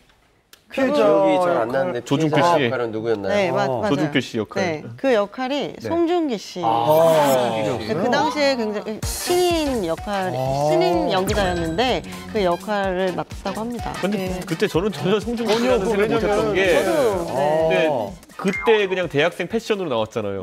이런 큰 안경 쓰고 이렇게 나와가지고 잘생긴 얼굴 다 가렸지. 전혀 몰랐던 얘기네요. 네, 그 당시에 이제 송중기 씨 정말 조연이었잖아요. 아직 데뷔한 지 1년도 안 됐을 때였는데 송중기 씨가 그 당시에 대해서 어떻게 얘기했냐면요. 그 이제 무대 인사를 다니잖아요. 근데 이제 유족들이 이제 온 거예요. 근데 그들이 옆에 있다는 것도 알고 저 멀리서부터 이제 좀 남달랐겠죠. 근데 멀리서 보고 있는데 너무 죄스러운 마음도 있고 너무 너무 미안했다는 거예요. 왜? 그냥 좀 이렇게 마음이 너무 힘들었대요. 그들을 보는 것만으로도. 그래서 약간 뭐 죄송합니다 뭐 이런 식으로 약간 말도 했던 걸로 기억해요. 역시 마음. 네. 저는 이제 이태원에 저는 그때 있었고 살았었고 95년도에 그래서 굉장히 이태원에서도 큰 화제가 되는 사건이었어요. 그리고 그게 참 이태원의 중심지잖아요. 네, 거기 완전 데가. 무슨 패스트푸드점 하나 있었던 데인데 거기는 뭐 그 앞은 뭐 젊은 애들 맨날 거기가 있고 뭐 외국 애들 왔다 갔다 하고 이랬던 데인데 거기서 화장실에서 누가 사고가 났다고 해서 아직도 기억이 나는 게 밖에 경찰들이 이렇게 끈 다 해놓고 못 들어가게 했던 그 장면이 기억나는데 그게 이 살인 사건인지를 나중에 알았어요. 이 속속들이 이 사정을 영화를 통해서 알아서 이때도 이게 그 이태원 살인 사건이야? 라고 늦게 알았죠. 맞아요. 저도 영화가 갖고 있는 힘이 그런 것 같아요. 이태원에 항상 이제 힙합 옷을 사러 되게 많이 갔어요. 맞아요. 고등학생 때 전국에서 그러다가 어느 날 이렇게 사건이 일어났는데 소문도 그렇게 났었어요. 그냥 가만히 있는데 뒤에서 찔렀다. 그렇게 해서 저희는 고등학생 때니까 아예 그쪽을 못 갔어요. 아예 못 사러도. 부모님이 못 가게 하죠. 네. 그때 당시 얼마나 심각했냐면 얼마나 그곳이 무서웠냐면 당시 그 중고등학생들이 거기 가서 공포 체험을 하고 막 화장실 들어가서 햄버거를 먹고 막 이런 거를 막 무서워서 담력을 키운다 막 이 정도의 그 유행이 될 정도로 굉장히 무서운 곳이었어요 그쪽에서. 사실은 그래서 이태원이 우범 지역이다라고 이렇게 좀 사람들한테 각인을 시켜준 대표적인 사건이었기 때문에 사람들이 이태원 살아, 뭐 이태원에 놀러가 이러면 거기 왜 가? 거기 위험한데 이런 얘기를 이 사건 이후에 굉장히 많이 들었던 것 같아요. 근데 이 영화를 너무 리얼하게 연기를 했고 연출을 했어요. 그래서 저는 그걸 잠깐 망각하고 이제 지났을 시점에 이 영화를 보는데도 그 영화를 보고 너무 공포스러워서 이태원에 가고 싶지 않았어요. 그 사건의 그 피해자인 그 대학생은 그 가족들이 정말 그럼요. 너무 긴 시간을 너무 힘들었었기 때문에 자다가 벼락 맞은 거죠. 그게. 예. 그리고 재판 과정도 너무나 지난하게 힘들었고 그래서 아마 그 가족들의 아픔이 더 크지 않았나라는 생각에 정말로 심심한 위로를 늦었지만은 꼭 드리고 싶습니다. 네. 또 어떤 사례가 있을까요? 예, 2011년에 개봉한 영화 도간인데요. 네. 이 황동혁 감독이 만든 이 영화는 광주 인화학교에서 5년간 벌어진 그 성폭행 사건을 다뤘는데요. 당시에 굉장히 이제 영화를 본 관객들의 공분이 정말 컸어요. 어떻게 이런 일이 일어날 수 있냐. 사람만도 못한 그렇죠. 정말. 460만 관객이 들었고요. 이 많은 사람들 동물만도 못한 진짜. 지금 말이 안 나와요. 사람만도 못하냐. 그 학교 자체가 족벌 경영이라고 하죠. 교장의 친척들이 교직원, 교사 다 하고 있고 뭐 이사회 임원들도 다 이제 친척이다 보니까 서로 쉬쉬 덮고 이래서 2005년에야 사건이 알려졌어요.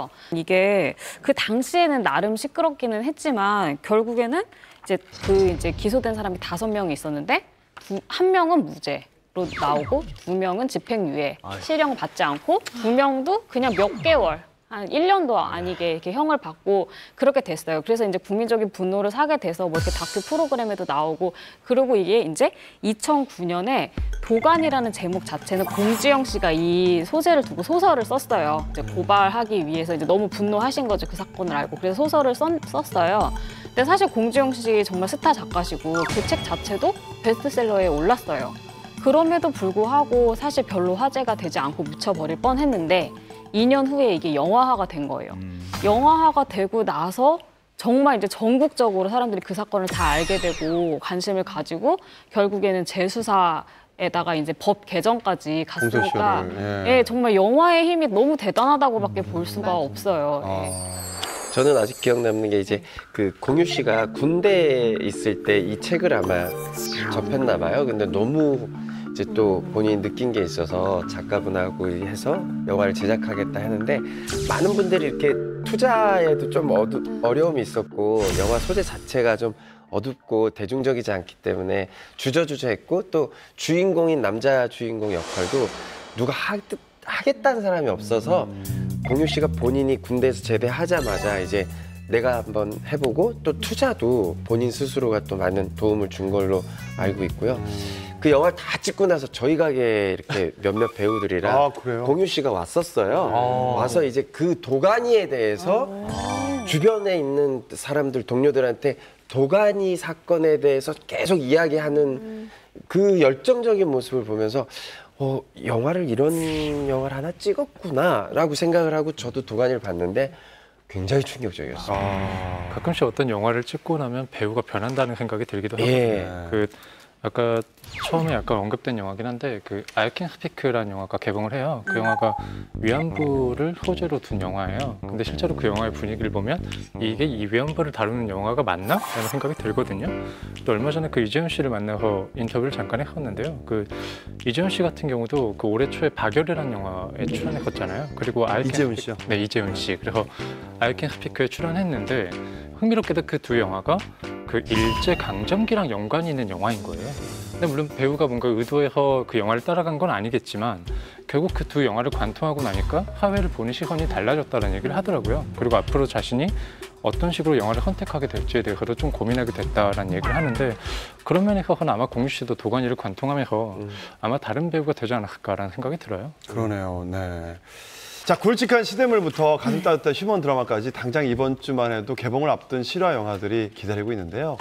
택시 운전사를 뛰어넘는 실화 영화가 또 탄생할지 많은 분들이 기대를 하실 것 같습니다. 네. 한 번씩은 다 펴본대. 술은 이제 애들이랑 집이나 노래방 같은 데서 먹은 거예요. 애들이 선생님을 좀 많이 무시해요.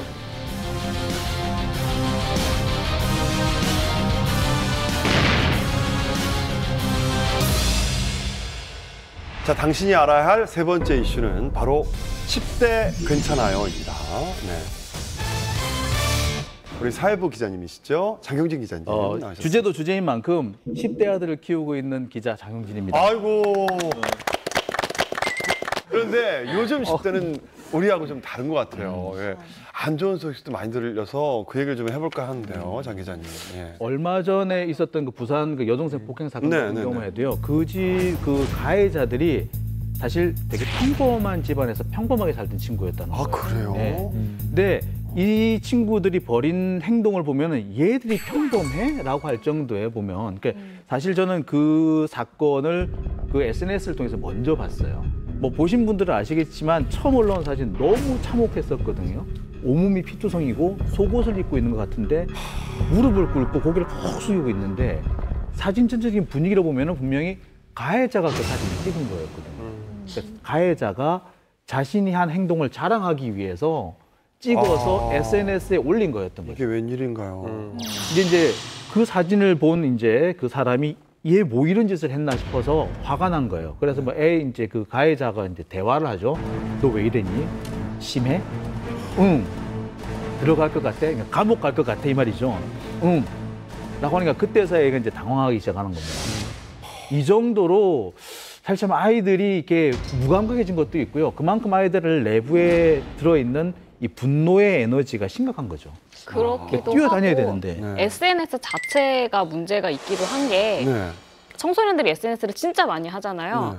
근데 이 SNS 자체가 이 언어학에 보면은 머레이 비언의 법칙이라는 게 있대요. 뭐예요, 그게? 그게 뭐냐면 우리가 서로 얼굴을 보면서 대화를 나눌 때 우리가 저 사람과 의사소통하는 것 중에 말의 내용 자체, 요거 자체는 영향을 주는 게 7%밖에 안 돼요. 맞아요. 10% 이하. 나머지는 표정, 말투, 몸짓, 목소리. 눈빛, 이런 게 이제 사실 서로 감정을 교감하는 거죠. 똑같은 말도 어떤 표정으로 어떻게 말하는지에 따라서 저 사람의 의도가 무엇인가 파악을 하는데 SNS는 다 문자로, 텍스트로 의사소통을 하다 보니까 이게 이게 더 익숙한 거예요. 오히려 요즘 청소년들은. 그러면은 자연적으로 공감 능력 자체가 퇴화될 수밖에 없다는 거죠.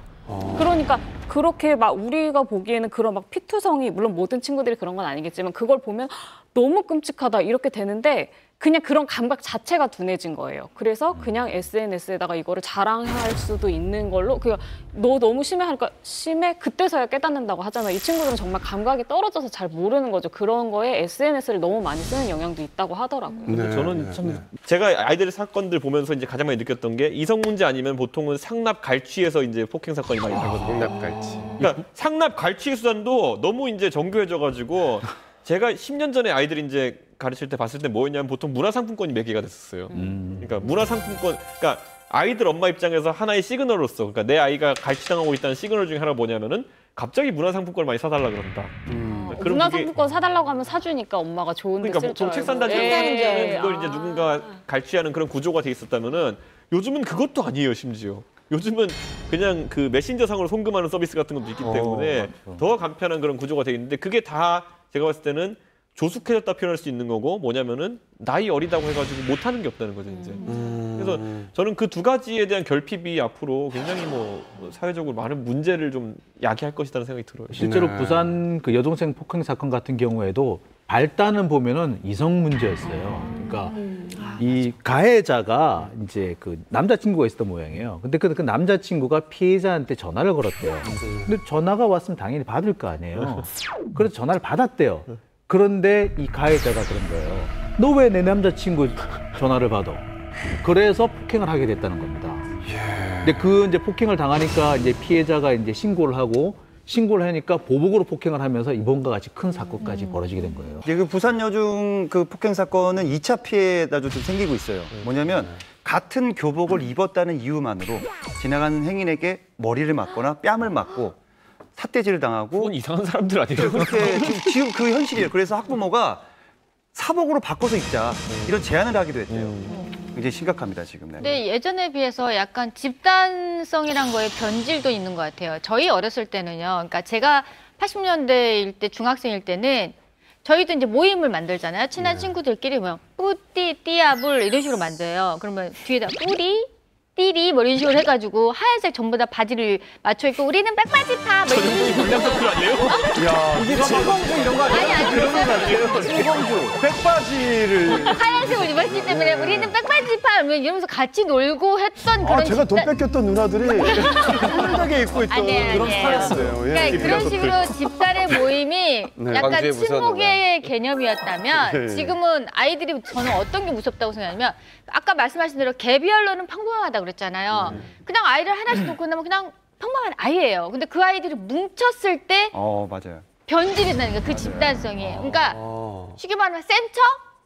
그걸 하다 보니까 이 정도도 못해? 근데 그 모임에 어울리려면 누군가 센 척을 했다면 그거보다 더 강한 행동할 수밖에 없는 게 그 집단성의 강함이 그렇게 돼버린 거예요. 그래서 실제로 그 청소년들이 담배를 피우는 아이들 중에 왜 피냐고 물어보니까 관심을 받기 위해서, 그리고 내가 세 보이기 위해서 모이기만 하면 담배를 펴야만 되는 문화 때문에 핀다고 그러더라고요. 맞아요. 근데 요즘 아이들을 보면은 쟤들은 뭔 재미로 사나 그런 생각이 들어요. 그래서 도대체 요즘 아이들은 뭐 하고 노나 이렇게 물어봤더니 그냥 놀만한 시간이 생기면 술 먹는데요. 깜짝 놀랐습니다, 제가. 예. 아이들이 어떻게 술을 사냐고 제가 좀 물어봤어요. 지인의 조카한테 물어봤는데 네. 물어보니까 이 할머니 할아버지가 운영하는 슈퍼마켓 같은 데서 그곳에서 이제 모르고 이제 파시는 할머니 할아버지 사갖고 거기를 뚫어갖고 계속 사람들에게 여기가 있다라고 공유하고 그러고 다닌다고. 아니에요. 그 있어요. 그 뭐냐면 요즘 인터넷 같은 데 보면은 그런 거 모임 공모하는 사람들이 있어요. 그러니까 대학생쯤 되는 사람들이 우리가 술 사들고 갈 테니까 놀 사람 있으면 나와라 이래가지고 그렇게 하는 형태로. 그래서 그게 굉장히 사회 문제이긴 한 게 원래 보통 그 막 요즘 보면 인터넷 광고 제일 많이 하는 게 무슨 만남 앱이니 뭐 이런 거잖아요. 그런데 거기에 어린애들이 이제 나이 속여가지고 많이 침투하고 이래가지고. 나이 속. 네, 그래가지고 그게 이제 요즘은 이제 GPS 이런 게 보편화됐으니까 뭐 반경 1km 안에 있는 사람 만나게 해주는 거 이런 막 서비스도 있잖아요. 요즘은 보통 그런 경로로 많이 만난다는 얘기를 들었어요. 근데 그나마 이렇게 술을 먹는 경우는 다행이고요. 오히려 다행이고요. 인터넷 방송을 자기들끼리 하는 거예요. 근데 그러다 보면은 이 인터넷 방송이라는 게 점점 자극적인 소재를 많이 다루게 돼요. 그래서 거기서 실제로 싸움이 벌어지기도 하고, 그다음에 뭐 싸우지 않으면은 거기서 뭐 점점 뭐 이렇게 그 위험한 장난을 하기도 하고, 그게 실제로 어떤 범죄로 전환되기도 하고요. 이런 문제로 이어진 경우 많다고 합니다. 아니, 외국에서는 페이스북에 자기가 살인 그거를 막 담아가지고 실제로 살인 사건이 나고 그랬잖아요. 아까 이야기하신 것처럼 약간 10대들이 요즘에 어떻게 노냐라고 하면 술 마신다 그랬잖아요. 근데 생각해보면 저희도 뭐하고 노나 생각하면 술 마시고 있거든요. 네. 어른들이 어떻게 노는지 모르는 거예요. 그러니까 어른들이 어떻게 노는지 모르니까 애들도 어른을 따라 배울 수밖에 없지 않나라는 생각이 들거든요. 그러니까 재미있게 못 노는 어른을 보고 재미있게 노는 법을 모르니까 그 일탈적인 놀이를 하고 동시에 결국 스마트폰 보고 뭐 연애하고 이런 것들 그러니까 어른이 하는 거 똑같이 따라하는 건데 또 반대로 어른들은 얘네들은 어리니까 너네는 어려져야 돼라는 이야기만 하고 있는 건 아닌가라는 생각이 들어요. 그러니까 어떻게 보면 이미 어른만큼 성숙해져 있다는 걸 인정하고 그 인정 안에서 아이들에게 어떤 가이드를 줘야 되는 그러니까 결국 어른들이 같이 성숙해져야 되는 거죠. 민 기자님은 뭐 하고 놀아요? 네? 뭐 하고 놀아요? 저도 술 마시죠. 어른들이 이제부터 딱지치기나 자치기를 해야 됩니다. 40대부터 자치기, 뭐 땅 따먹기 이런 걸 해야지 아이들이 보고 배우거든요. 이번 해볼까요? 닥치기부터 해서. 괜찮다. 자, 요즘 많이들 들으셨을 텐데 우리가 어렸을 때와 지금의 아이들이 너무 다르다고. 저는 아이가 없기 때문에 사실 잘 모르거든요. 요즘 애들이 어떤지. 예, 하나 씨는 혹시 어른들이 하지 말라는 거 좀 하고 산 편이세요? 아니면 그렇지 않아요? 저는 다행히도 저희 부모님은 뭘 해라 뭘 하지 마라를 아예 안 하셨어요. 그래서 저에게 모든 선택권이 있었기 때문에 네. 저는 조금 나름 반듯하게 컸던 것 같아요. 나는 반대. 야. 왜냐하면 저는 연습생 생활을 조금 일찍 시작했거든요. 네. 초등학교 때부터 벌써 제 꿈을 정해놓고 이제 중3 때부터 연습을 했기 때문에 나쁜 짓을 할 시간이 없었어요, 저는. 아, 꿈이 보면은 아이돌로 시작해서 예. 네, 여기 계신 풍문 식구들이 10대 때 뭐 하고 노셨는지 궁금한데요. 혹시 난 이런 것도 해봤다 이런 거 혹시 있으신가요? 저는 진짜 부모님 말을 어긴 적이 없이 산 것 같아요. 겁이 많아가지고 부모님이 하라는 대로 한 것 같아요. 근데 박수홍 씨가 겁이 많은 아이는 아니었습니다. 그리고 의리를 또 있고 주먹을 또 썼던 적이 있어요.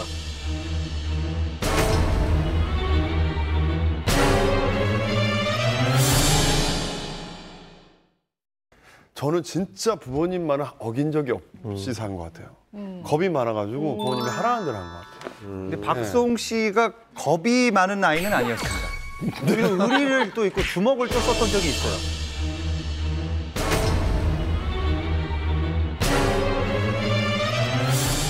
중학교 2학년 때 자기의 친구를 괴롭힌다고 학교 복학생이었던 권투 선수 출신이죠? 태권도였어요.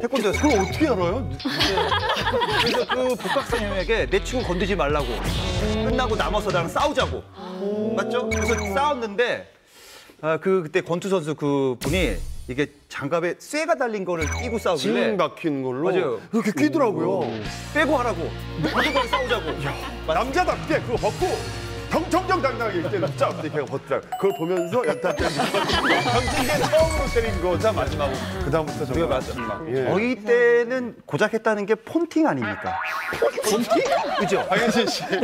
용어가 왜 그래요 도대체? 폰팅? 아니 폰팅 졸업 앨범 뒤져서 전화번호 찾아갖고 집 전화해서 저랑 폰팅 하실래요? 그게 어떻게 폰팅입니까? 용어가 잘못됐잖아요. 그때 당시엔 이게 폰팅이었습니다. 아니죠. 폰팅은 원래 폰팅 서비스를 하는 업체가 있고 전화로 안녕하십니까 이런 서비스를 해주는 거죠. 저희 그 대전에서는 이 졸업한 앨범을 봐서 이제 예쁜 여자를 찾아서 이제 전화번호에서 누구냐고. 아니 그게 폰팅이라. 폰팅하고 채팅했잖아요. 채팅, 스카이러브 뭐 이런 거. 아 그때는 없었어요. 그때. 뭐지? 나오는 사람 천리안이 모르겠어. 없었어요. 저도 대전 출신인데 저도 이거 폰팅이라고 생각했어요. 약간 대전 문화일 수도 있어요. 저만 쓰레기 되는 겁니다. 아니에요. 같이 두 분이 네, 폰팅으로 대전에서는 그쵸, 폰팅이죠. 폰팅이라고 했다니까요. 맞아요. 예, 예. 있었어요 폰팅. 우리 시대 때 되게 얘기하다 보면 어린 시절에 어떻게 살았는지 알것 같아요. 나도 살았고 저쪽에는 폰팅하고 살았어. 근데 우리 때만 해도 예전에 지금 이렇게 스마트폰이지만 우리는 이만한 그 뭐지? 전화번호. 라디오 큰 거 그런 거 들고 다니면서 건전지 끼워갖고 우리는 옛날에 그렇게 했죠. 가연 씨가 나이를 많이 속였어요. 라디오에 이 정도는 전축 아니에요 누나? 이게 라디오가 아니 아니라? 진짜 옛날엔 이만했어요. 스테레오. 스테레오 라디오예요. 옛날 래퍼들이 이렇게 들어가는 거. 김가연 씨가 네네. 그럼 70대입니까? 지금 맞아요. 근데 우리는 사실 연예계에 또 종사하시는 분들이 많으니까 연예계 종사하는 그 아이돌들 있잖아요. 또 연예계 활동에 집중하는 10대들에 대해서 여러분들 생각은 어떠신지 한번 좀 얘기를 좀 듣고 싶어요. 최근 그 2년새 데뷔한 그 아이돌 그룹의 평균 연령이 16.5세입니다. 와, 일찍 시작하네. 그러니까 이제 그 한 아이돌 그룹 중에 한 명은 미성년자라는 거죠. 지금 아이돌 현실이 그렇다고 그러더라고요. 네. 네. 저도 16살에 시작했는데 그때 지금 소녀시대 효연 씨도 초등학생이었고요. 보아 씨도 그때 되게 어린 나이였는데 저는 너무 신기했어요. 그게. 근데 저도 이제 오디션을 봤던 나이가 16밖에 안 됐거든요. 그러니까 모르시겠지만 저도 연습생을 한 적이 있습니다. 슬리피 씨. 진짜? 저도 거짓말 하시면 안 되는데. 연습을 어떻게 하시는 뮤직 팩토리에서 진짜로? ESP 연습생들과 함께 저랑 같이 연습한 친구가 손담비, WS 공은 김형준. 제가 또 후배들이 엄청 많아요. 저희 회사에서.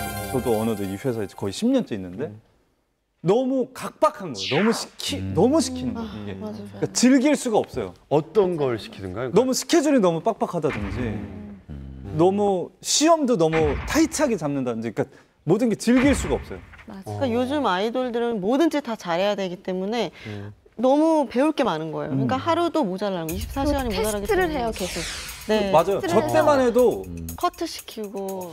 과거에는 연예인들이 어떻게 해서든 대학을 가서 보내는 게 트렌드였어요. 근데 요즘에는 자기 주장도 강해졌고 전문 영역이 확실하게 잡혀졌잖아요. 그러니까 보면은 김소연 양 같은 경우에는 정말 학교 다니는 게 너무 즐겁고 재밌었대요. 중학교 때까지 재밌었으나 본인의 꿈은 앞으로 장차 더 나아갈 길은 연기자였잖아요. 그렇기 때문에 과감하게 친구들과 좀 노는 거 포기하고 나는 검정고시를 볼 테야라고 해서 일단 그렇게 되고 있고 그리고 김세론 양도 마찬가지였어요. 지금 김세론 양도 검정고시를 준비하고 있거든요. 그러니까 배우들 같은 경우에도 이게 꼭 어릴 때 꼭 여기에만 있어야 돼 이게 아니라 정말 많은 생각들을 해요. 주변 친구들도 내가 사귀어야 되겠지만 나는 내 꿈을 위해 잠시 이거 접고 난 일을 해야 되라는 친구도 있거든요. 근데 그거를 꼭 어릴 때 한다고 해서 꼭 나쁘게 보지는 않았으면 좀 좋겠고요. 그러네요. 예, 그들 사이에서도 그 경쟁을 치열하게 경쟁을 지내고 난 다음에 이거 난 정말 내 꿈이 아니야 해서 정말 안 하는 분들도 상당히 많아요. 예, 그런 것도 있고 보면은 뭐 서태지 씨가 좀 시초가 됐긴 했지만 뭐 보아, 아이유, 유승호 씨까지 유승호 씨는 바로 학교도 안 가고 정말 군대를 갔거든요. 그러니까요. 대학 안 가고 바로. 근데 본인은 그거에 대해서 그렇게 크게 후회는 아직 안 했어요. 왜냐면 나는 일찌감치 사회생활 경험을 했고 군대를 빨리 갔다 오는 게 좋겠다고 판단을 했대요. 근데 지금 되게 다른 또래의 그 연기자들보다 사실 뭐 군대 걱정을 안 하고 마음 편히 연기 공부를 하고 있잖아요. 약간 저는 긍정적인 것 같고요. 근데 저는 이제 한편은 이제 나이가 어린 연예인 친구들 또 특히 아이돌 준비하는 많은 친구들한테 꼭 드리고 싶은 말씀은 물론 검정고시 하는 것도 나쁜 방법이 아니고 또 대학교를 포기하고 빨리 데뷔를 하는 것도 물론 꿈을 이루는 거기 때문에 좋지만 그래도 가능한 한 그 나이의 또래들과 함께 할 수 있는 추억들을 좀 많이 쌓으면 왜냐면 연예계라는 게 갑자기 어린 시절에 이제 성공해서 이게 어디까지 가는지는 아무도 확실하게 말해줄 수가 없거든요. 그러니까 길게 보고 여유 있게 보면서 천천히 올라가는 것도 하나의 방법이라고 생각합니다. 저는 간혹 그런 질문을 많이 받아요. 혹시 어디 뭐 예를 들어 SM, YG, JYP 연습생으로 우리 아이 좀 들어갈 수 없을까요? 라는 질문 되게 많이 받아요. 왜 그러냐면 요즘에 연예계는 한 가지 노래 연기만 잘해도 되는 게 아니잖아요. 왜냐하면 그 시스템 안에는 중국어, 영어, 일어 그 선생님이 다 있고요. 성장 과정을 위해서 뭐 약간의 뭐 이제 성형 같은 것도 하고 운동도 많이 하고 정말 많은 교육을 하잖아요. 근데 보면은 이제 부모님들은 거기에서 이제 예체능 교육을 자연스럽게 시키길 원하는 거예요. 근데 여기서 정말 한 가지 주의하셔야 될 부분은 연예인은 아무나 할 수 있는 게 아니에요. 정말 그 재능이 있어야 하는 거고 근데 가끔 이런 학생도 온대요. 나 누구처럼 고쳐줘야 잘할 수 있어요. 그러면 정말 책임감이 없는 거거든요. 연예인은 아무나 하는 직업이 아니라 정신 상태를 고쳐야 되겠네요. 네. 정말 이거 하나만큼은 정말 알아주셨으면 좋겠어요. 우리 하나 씨는 어땠어요? 어린 시절부터 그렇게 준비해가지고. 근데 원래 연기를 먼저 하고 싶어서 항상 초등학교 때부터 거울을 보고 웃는 연습을 했어요, 혼자. 스스로. 저는 어렸을 때부터 하는 건 좋은데 스스로 자기가 할 수 있어야 된다고 생각을 해요. 근데 너무 유아기 때 연기나 뭐 이런 거 시키는 건 안 좋다고 생각해요. 왜냐면 드라마 현장을 가면 아이가 울어야 하는 씬에서 아이가 잠깐만요 하고 어디를 가요. 근데 어딜 갔지? 알고 보니까 엄마한테 엄마 나 좀 혼내줘라고 얘기를 하더라고요. 그걸 보면서 그 딱 나이 수준이 또 있는 것 같더라고요. 네. 그러니까 시스템이 어린 나이에 이렇게 사람을 뽑아서 트레이닝 시키는 게 이게 시스템이잖아요, 지금. 그러니까 이제 어린 나이에 연습생 시작하잖아요. 네. 그렇게 쭉 연습 생활을 하고 가수가 되니까 정상적인 학업을 받을 수가 없는 거예요. 그러니까 학교 생활 자체가 힘들다는 거죠. 그래서 올바른 청소년 시절을 보내지 않지 않나 생각이 듭니다. 네. 옛날에는요, 저희는 쌍꺼풀 수술은요, 대학교 가면 하는 거였어요. 근데 요즘은요, 굉장히 어린 나이에도 한다고 하더라고요. 저는 그게 굉장히 충격이었어요. 그러니까 그게 저는 어떤 면에서는 자기가 결정하면 돼요. 서태지 씨가 예전에 학교 안 가고 자기가 검정고시 보고 그랬잖아요. 그 중학교 때인가 자퇴하고 나서. 그러니까 자신이 결정해서 자신의 진로를 결정하고 꿈을 이뤄 나가면 되는데 이게 어떤 기획사에 의해서 만들어지고 그려지고 무슨 훈련 받고 이게 문제인 것 같아요. 저는 보아 씨랑 옛날에 보아 씨가 초등학교 때인가 중학교 때인가 저랑 프로그램을 같이 하는데 하루 종일 같이 지하철 타고 이동하는 프로그램이었는데 하루 종일 카메라가 안 찍을 때는 계속 노래를 불러요. 너 지금 뭐하니? 했더니 저 그냥 연습하는 거예요. 근데 그걸 너 시켰니? 했더니 아니요, 제가 좋아서요. 계속 노래를 불러요. 자기 소리를 들으면서 계속 그냥 지하철 타서도 계속 노래를 부르더라고요. 어느 날 보아 씨가 저렇게 잘 되는 거 보고 저는 그 장면이 떠올랐어요. 자기가 좋아하는 일을 열심히 할 수 있게 되고 재밌으니까 자주 하게 되고 잘할 수 있게 되는 게 아니라 자꾸만 누군가 시킨다면 그게 자신이 원하는 방향이 아닌 방향으로 갈 수 있다는 거죠. 저는 연예 기자의 입장에서 보아 씨가 10대 때였을 때는 어머 귀여워 이러면서 이렇게 지금은 이런 리액션 절대 하지 못하지만 이렇게 초콜릿 들고 가서 인터뷰하고 막 이랬었거든요. 즐겁게 인터뷰하자. 아니 그건 아니고요. 그냥 주고 싶었어요. 뭔가 맛있는 이런 걸 먹었으면 좋겠다 하고.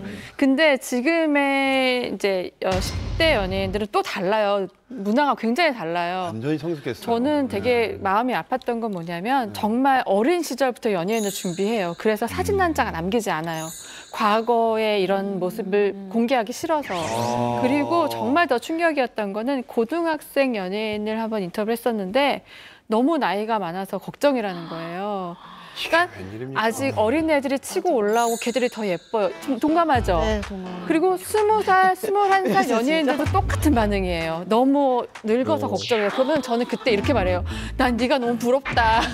이런 아직 세상은 아직 너무 넓어. 그런 생각을 안 가졌으면 좋겠어라고 얘기하고 이미 굉장히 활동을 하고 있는 톱스타 연예인들도 전 지금 이 나이가 너무 좋아요. 안 늙었으면 좋겠어요라고 말을 하거든요. 굉장히 가끔 보면은 좀 가슴 아파요. 근데 제가 또 알기로는 그게 부모님 영향이 또 크다고 하더라고요. 그러니까 부모님이 넌 지금 너무 늦었어. 그러니까 더 열심히 해야 돼. 라고 주입식 교육을 하다 보니까 아이들도 그거에 대한 이제 인정을 하게 되고 받아들이게 되고 진짜 그런가? 라는 생각에 아이들이 오히려 부모님 때문에 더 그렇게 많이 한다고 그러더라고요. 유세윤 씨 아까 전에 공감하신다고 그랬잖아요. 네네. 저도 가수를 지금 친구들보다는 조금 늦게 데뷔한. 몇 살에 데뷔했어요? 저는 23세 데뷔를 했기 때문에. 애프터스쿨. 애프터스쿨. 네, 가수로 데뷔. 그때 애프터스쿨을 23살에 데뷔를 했는데 그 당시에는 또 내가 이 나이에 데뷔를 할 수 있을까라는 생각도 있었는데 저희 그룹이 워낙 나이가 많았어요. 그렇죠.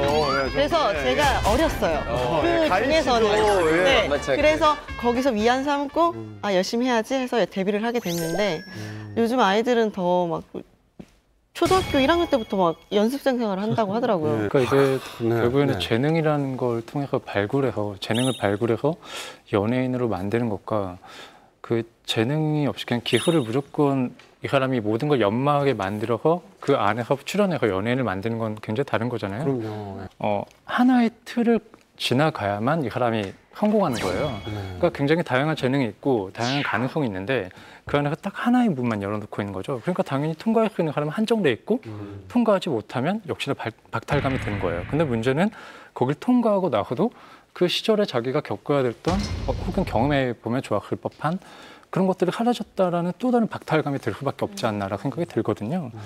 이건 결국 좀 어떻게 생각해 보면 좀 어른들이 잘못하는 부분이 있지 않나라는 생각이 들어요.